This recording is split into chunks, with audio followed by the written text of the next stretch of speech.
we may notice that in Christianity and many sects of it, the concern with saving one's own soul and avoiding pain and damnation and perpetuity in hellfire is the foremost thought of these rather spiritually selfish people. So our next section is steps toward the New World Order. I'm noticing how the United Nations has certain objectives that it constantly holds before humanity and which are emphasized by a number of the esotericists, and they are totally practical and achievable. Are they called millennial goals, something of that nature? Certain major and spiritual premises should lie back of all efforts to formulate the New World Order, and here are some of the spiritual premises. The New World Order must be appropriate to a world which has passed through a destructive crisis and to a humanity which is badly shattered by the experience. So it meets the immediate need. That's number one. And it must be appropriate to a world which has passed through a destructive crisis. And it must lay the foundation for a future world order after recovery has occurred. Number four, the New World Order will be founded on the recognition that all men are equal in origin and goal, but that all are at differing stages of evolutionary development. Now, I wonder how many of the leaders understand this. If they don't understand reincarnation, I don't think they can have a good understanding of this statement.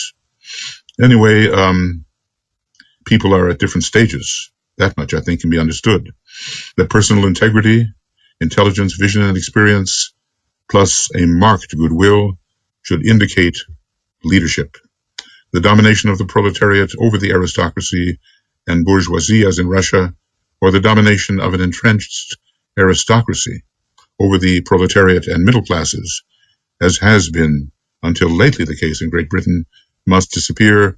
The control of labor by capital or the control of capital by labor must also go. The rule will be all for one and one for all, you know, how far we are from that. Otherwise, these huge discrepancies in wealth and advantage could not exist. Compassion from the haves would certainly be given in true sufficiency to the have-nots. And it is unity in diversity. Individual trends and racial qualities will be permitted full expression. In one particular only should there be an attempt to produce unity, and that would be in the field of education. Then, number 8, it's amazing how many requirements there are for this new world order of a positive kind. The New World Order will recognize that the produce of the world, the natural resources of the planet and its riches, belong to no one nation, but should be shared by all. This is a wonderful sequence of requirements, and against it, we can measure our present progress. There will be no nations under the category haves and others under the opposite category. A fair and proper organized distribution of the wheat, the oil, and the mineral wealth of the world will be developed based upon the needs of each nation, upon its own internal resources and the requirements of the people, its people, and this will be worked out in relation to the whole, you might call it Aquarius, the age of management. I remember when I read that from the astrologer Dane Rudyard, and I wondered why he chose that word, but the type of selfless organizing of world commerce, world economy is needed, and of course so many very selfish people don't want that to happen at all. They consider it to be a centralized kind of government, and they consider that their freedoms are taken away. Well, maybe some of the selfish tendencies are removed, but can we really say their freedoms, true freedoms, are removed? Even now, it would take a tremendous reorientation in thought to end the status of have and have not. You know, some degree of sharing, some degree of selflessness, some degree of compassion and identification with humanity would be required in so many leaders, and their supporters in government just don't have that. So, we're still far from this vision which the Tibetan presents as characteristic of the positive New World Order. It is a holistic vision based on sharing and right analysis of need and not simply of the license to acquire. Capitalism, to a great extent, is based upon the license to acquire whatever you want for your individual self if you can manage it. And the very rich people of the world are held up as examples of success. And the true sharing and mutual support between nations is not yet to be found to any significant degree. Yes, there are responses to tragedies, and when the big tsunami struck some years ago, killing many people, there was a big worldwide charitable response, and there is response to disasters and so forth that awaken human sympathy. But no, the kind of world that DK envisions here for the New World Order has not yet been built. And so I would say, Aquarius has not yet arrived fully, as it will by the year 2117, and the New World Order is not yet really with us. So the fairness requirement is being here discussed, and it will have to be intelligent and dispassionate, and maybe some of the seventh ray types will be in charge of it. They will have a lot to say about the financial condition of the world, and they will be disciples, and they will work for equability. The air signs will help: Aquarius, Gemini, and Libra.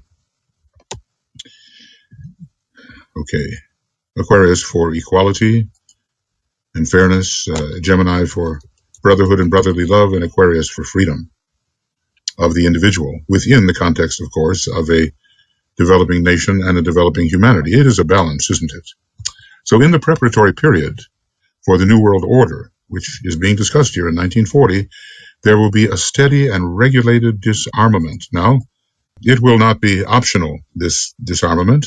No nation will be permitted to produce and organize any equipment for destructive purposes or to infringe the security of any other nation. They shall beat their swords into plowshares and their spears into pruning hooks.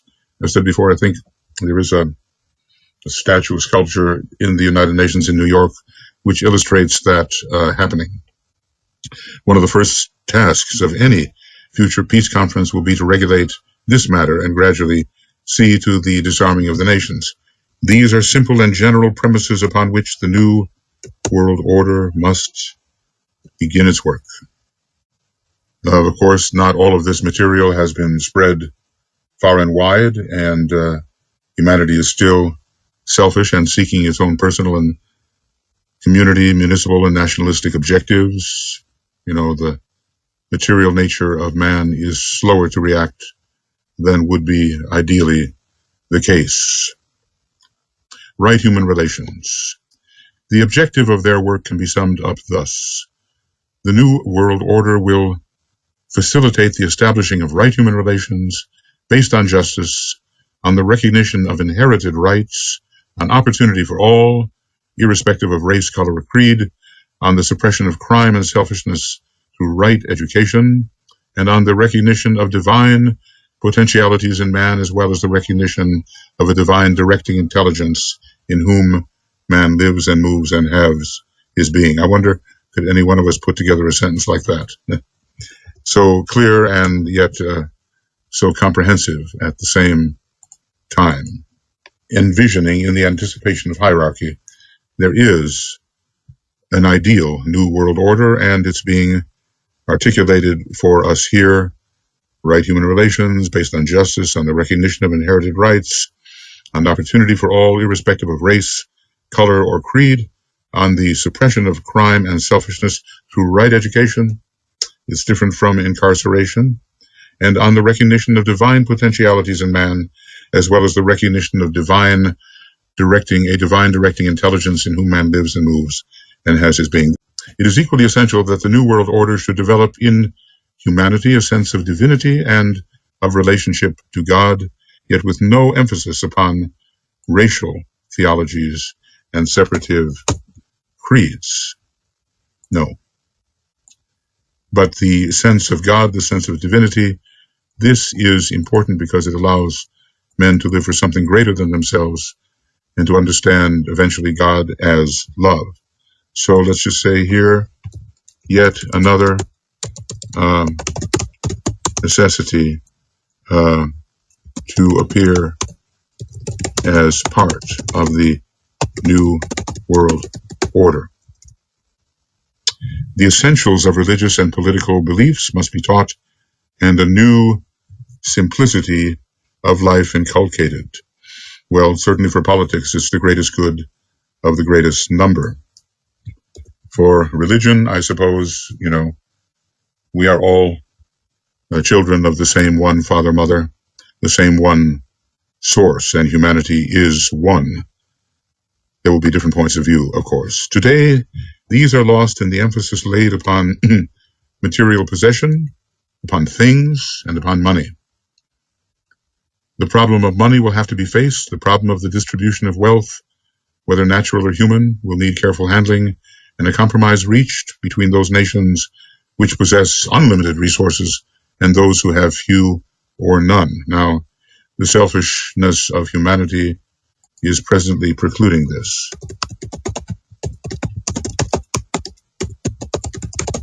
As it did in those days, 80 years ago when the Tibetan was writing these essays. All the changes that he seems to be demanding have to take place. They have to take place. And they have not yet taken place. Simplicity is required. Simplicity of understanding. So can we disavow materialism? The disavowing of materialism is required. Well, the sharing is coming, and you can see that so many people that have in abundance reject the principle of sharing, because after all, they didn't earn it, I earned it. Well, you can see how short-sighted that attitude is. So, he's preparing here for the book in a way, the problems of humanity. He's listing the problems, and later he codifies them in that book written after the war. The problem of money will have to be faced. The problem of the distribution of wealth, whether natural or human, will need careful handling and a compromise reached between those nations who possess unlimited resources and those who have none. Well, that has not been accomplished. The idea of goodwill as love in action being the determining mode of relationship between nations and, of course, people has not been instituted. So this is kind of we're going through a catalog here where we can see what has been done and what has not been done and what it is the Tibetan really expects out of a new world order of the positive kind. The problem of the varying forms of national government must be faced with courage and insight. It's not that any of them are necessarily bad if they are directed by people who have a degree of selflessness and broad vision. The restoration, psychological, spiritual, and physical of mankind must constitute a primary responsibility, because at that time, or in the coming time, so many millions will have been shattered by the experience of the war. The recognition of a spiritual hierarchy which is working through the new group of world servers must steadily grow in some form or another. This will happen when the world statesmen and the rulers of the different nations and governing bodies, political and religious, those are the two areas where so much trouble comes, are men of vision, spiritually motivated and selflessly inspired. The recognition of the spiritual hierarchy, I guess that has yet to come, but it will come, and it's one of the necessities which predates the actual reappearance of the Christ. The future world order will be the effective expression of a fusion of the inner spiritual way of life and the outer civilized and cultured way of acting. This is a definite possibility because humanity in its upper brackets has already developed the power to live in the intellectual and physical world simultaneously. So many today are living in the spiritual world also, spiritual, intellectual, and physical simultaneously. Soul, mind, brain. Okay. Then, it is said that the devil is the father of lies. And who is the devil but the unregulated elemental tendencies of the personality, which are always selfish unless there has been conditioning and reconditioning. We have to learn to think in global terms, as it's said around the United Nations, to think globally and act locally. We do have to think of the whole and of the plan, definitely, because this is a time when the nature of the plan must be really held before humanity. I'm trying to think of how to prepare for this conclave of 2025, and the expanded vision must be offered to humanity, and the glamours dissipated and the illusions dispelled. So a more and more realistic view of what is possible in terms of manifesting the divine plan can be the possession in consciousness of many more people. It's all about consciousness now, isn't it? It's not just about outer success and outer possession and outer reputation. Those are absolutely fleeting things. They are totally secondary. When we pass on to the inner worlds and awaken free from the trammels of the body, we're left with our consciousness, especially on this planet and in this solar system where the second aspect of divinity is meant to be so emphasized. So whatever we can do to develop our consciousness and, based on a strong foundation of true facts, and pass such knowledge and even such wisdom onto others is a paramount requirement during these next 6 years. We just, have no idea really of what the hierarchy will decide in the year 2025. We've been told that in all probability, actual plans will be laid for the first stages of the actual externalization of the hierarchy. And we do know that in all the 5 planetary centers, a master must be found, surrounded by his initiates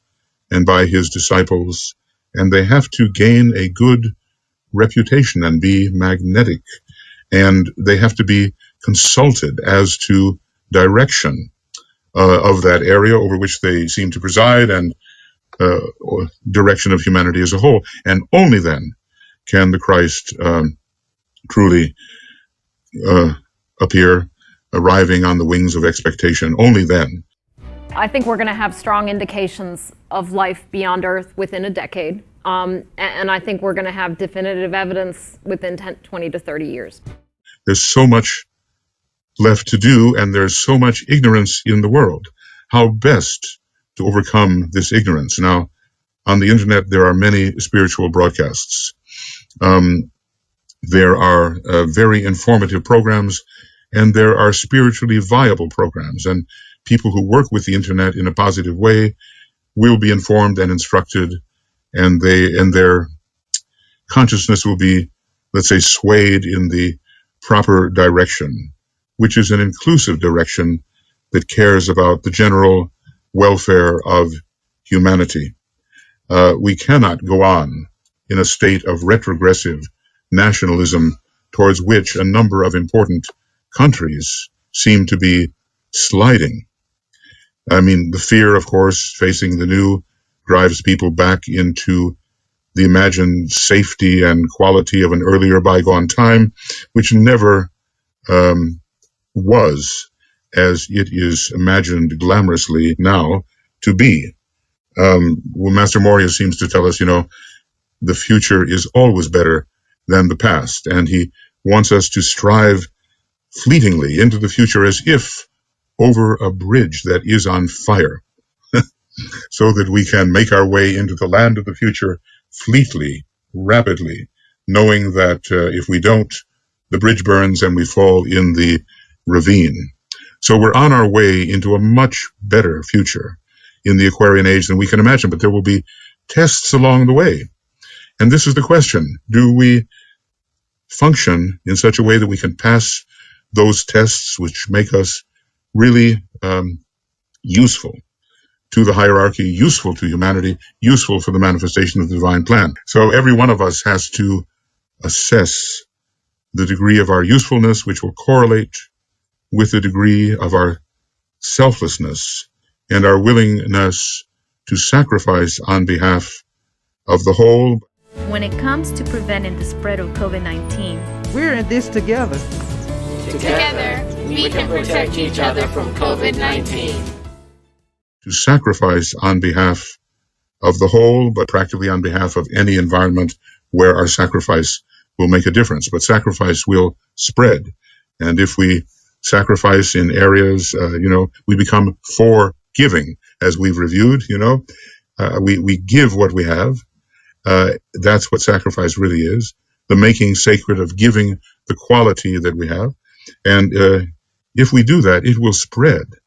The mistakes of humanity over millions of years have spread until everyone is implicated. So he says, don't just blame Hitler, don't just blame the dictators. Every one of us has had something to do with creating the environment which has made possible the emergence of such negative characters. But now we have to eliminate them. That action has to be taken at times, which hurts or damages the form side of life, or the physical form, is entirely compatible with the constant preservation of soul love, a thing which it is hard for the disciple to learn and to master, but which is nevertheless the governing principle in evolution. I mean, one may have to kill the enemy and still love the enemy, It's not loving the enemy's form per se, although in ideal circumstances one helps the form of all human beings so that they have an instrument through which to express their growing soul potencies. But at times, in the dire exactitude of war, it may be necessary to kill the form without losing the non-sentimental love of humanity. The destruction of form in battle, which causes so much fear to many of you, is of small importance to those who know that reincarnation is a basic law of nature and that there is no death. This is such an assertive and reassuring statement, is it not? And the serpent said unto the woman, Ye shall not surely die. Call them by what name you choose, the most cherished belief of humanity is that there exists in the world always and forever a hidden reality, those who have conquered death. Well, I guess this is a universal belief, and it brings great assurance that we too may conquer death. Who have conquered death, who possess illimitable powers to help, and who can be reached by prayer and invocation. We know that people, they lose the body, but their next circumstances are better. And they will have more spiritual opportunity and be less compelled by these overwhelming forces that have presently conditioned them in the wrong way and taken away their opportunity. This world crisis and the present world war will, it is hoped, awaken men to the realization that the form side of manifestation, with its aggressive selfishness, its cruel emphases, and its separative tendencies, carries inevitably with it the seeds of its own eventual elimination and the unavoidable results of pain, suffering, war, disease, and death. Awakening our eyes open to see what are the results of living according to the demands of the form side of life, which is a lower side of life than the soul center generates. This situation is therefore of man's own making and the result of his material nature and lack of soul control. But the soul is eternal, meaning consciousness is eternal, not the vehicle of the soul. Consciousness is eternal, at least returning cyclically forever. Its nature is inclusive love, and the whole aim of the present crisis is to shift the focus of human awareness out of the form and the material aspect of living into the consciousness of the soul, and to do this at any cost to the hindering forms. It is against this transference of emphasis that the forces of materialism are today fighting. So we might just say, okay, this is the reason for the war. This is an esoteric reason, okay? An esoteric reason for World War II. This situation is therefore of man's own making, and the result of his material nature and lack of soul control. But the soul, that is consciousness, it's a divine principle. It is cyclically eternal, and I just want to kind of put that down. Its nature is inclusive love when we have consciousness of the whole. The soul really ultimately is consciousness of the whole. And the whole aim of the present crisis, and that's so interesting, is to shift the focus of human awareness out of the form and the material aspects of living into the consciousness of the soul. That's the aim of the war. And to do this at any cost to the hindering forms.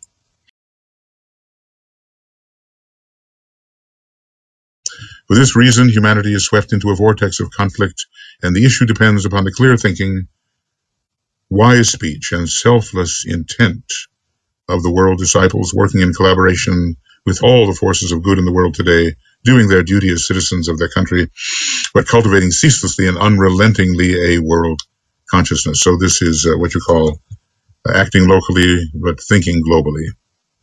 Thinking globally, universally, but acting locally within one's nation. Release for humanity will come when the so-called good people of the world give up their pet theories and their beloved ideals and grasp the essential fact that entry into the kingdom of heaven and into the new age will take place when mankind is truly loved and selflessly served, and when the true divine purpose is seen and humanity is found as one indivisible whole. So only then will release come, and it's as much of a problem then, I believe, now as it has been then. I believe so. The so-called good people who are obstructed by many habits not conducive to release. So the kingdom of heaven is the higher mental plane and beyond, and entry into that in a meditative and appreciative mode cannot take place until mankind is truly loved and selfishly served, and the wholeness of humanity is appreciated. Well, we are still living in a fragmented and fragmentary world, and the wholeness of humanity is not yet appreciated. But something will occur which brings human beings together. Will it be the threat of annihilation through climate change? It's difficult to say. Then, once this indivisible wholeness is realized, then petty nationalisms, religious differences, and selfish idealisms, for that is what they often are, as most people are idealists because they seek to save their own souls, their own lives and their own souls. And what an indictment that is. We're being indicted here, Indictment again. Yes, save their own souls. And we may notice that in Christianity and many sects of it, the concern with saving one's own soul and avoiding pain and damnation and perpetuity in hellfire is the foremost thought of these rather spiritually selfish people. So then the petty nationalisms, religious differences, selfish idealisms, for that is what they often are, as most people are idealists because they seek to save their own souls, are subordinated to human need, human good, and the future happiness of the whole. It is such an easy thing to say and to perhaps consider, and so difficult of achievement because the forces within the human being, residual forces, are so resistant. The simplification of the attitude of men is the crying need at this time. Well, let's really make that one of those foundational sentences. I'll read it again in just a minute. Yeah. The simplification of the attitude of men is the crying need of the time. When I look at some of the truly great souls, I kind of look at Ramakrishna's possessions. It may have been a bed, a pair of shoes, something to put on his body, maybe a drinking cup, a pitcher, a little table beside his bed. That was it. That was it. What else did he need, being such an advanced soul? His consciousness was entirely out of the realm of material unreality, though still serving those imprisoned in that unreality. Ideologies must go, old ideals must be relinquished, petty political, religious, and social schemes must be discarded, and the one driving purpose and the one outstanding determination must be the release of humanity from the imposition of fear, from enforced slavery, and it's still happening, and the reinstatement of men in freedom and with due opportunity to express themselves through right human relations. Well, there it is. We have a sentence which encapsulates. So let's just say these are the ejections. These are the ejections, bringing release. And I don't think there's one of us who does not crave in some way release from the limitations of one's present circumstance. It just depends on whether that release is considered for selfish purposes or for higher motives. Those whose motive is the release of others are released themselves so that they can help in the release of others, whom they discover, after all, to be the only one thing. And that's so important, regardless of the diversity of form, to discover yourself and all others, and really all expressions of life, to be the only one thing. Ideologies must go. They're not really realities, are they? But they're helpful at times. Old ideals must be relinquished. They don't lead to anything that is current with the divine plan. Petty political, religious, and social schemes must be discarded. They're too small for the greatness of the divine plan.